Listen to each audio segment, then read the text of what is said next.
Thank you, Tony. Mississippi has two severe weather seasons, one in the spring and one in the fall. Even though the fall season is shorter of the two, some of the most devastating storms have hit our state in November. This week is the 20th anniversary of one of those storms. It was an F4 tornado, 3/4 of a mile wide, packing winds over 200 miles an hour, and it stayed on the ground for over 100 miles, but did most of its damage in the city of Brandon. 12 people died, 98 were injured. Storm Team 12's Ken South reports the storm changed the city of Brandon forever. Its legacy, a city now prepared for the worst Mother Nature has to offer. It was just before midnight on November 21st, 1992. Families were home for Thanksgiving. Many had already gone to bed, unaware a monster storm was headed their way. Brandon's Duncan Mobile Home Park took a direct hit. Within seconds, lives were lost and the landscape had changed. Volunteer firefighter Alton Webb was one of the first on the scene. Every time we'd move 250 feet, once we got close to Duncan, we'd come up on a tree across the road. We'd have to actually cut the tree and move up a little bit till we got to the next tree, and then have to proceed a little bit further till we could actually get to where the homes were damaged and there were injuries. 200-mile-per-hour winds killed or injured more than 100 people. Alton had only been an EMT for 4 years. He was overwhelmed by what he saw that night. Everything basically was just gone. I mean, it was just nothing but debris everywhere.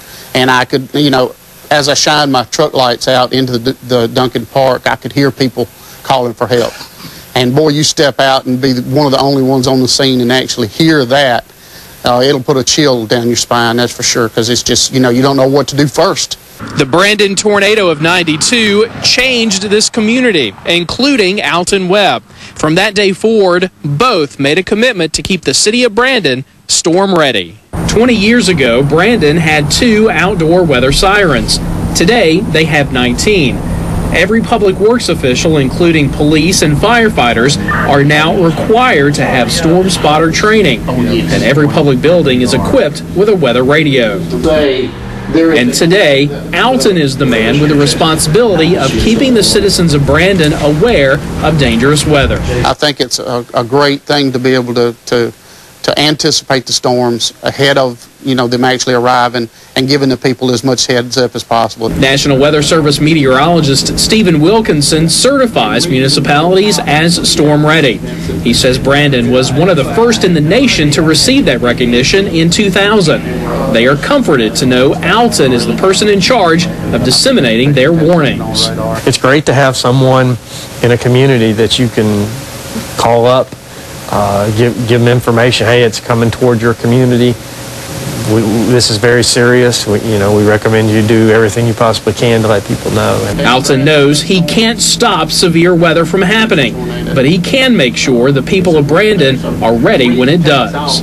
I don't ever want to see that again. And if I do, I want to be able to say we did everything humanly possible to get people in their safe place, just like you as news media do. We're doing the same exact thing. In Brandon, Ken South, News Channel 12. I'll be looking right there at the scene.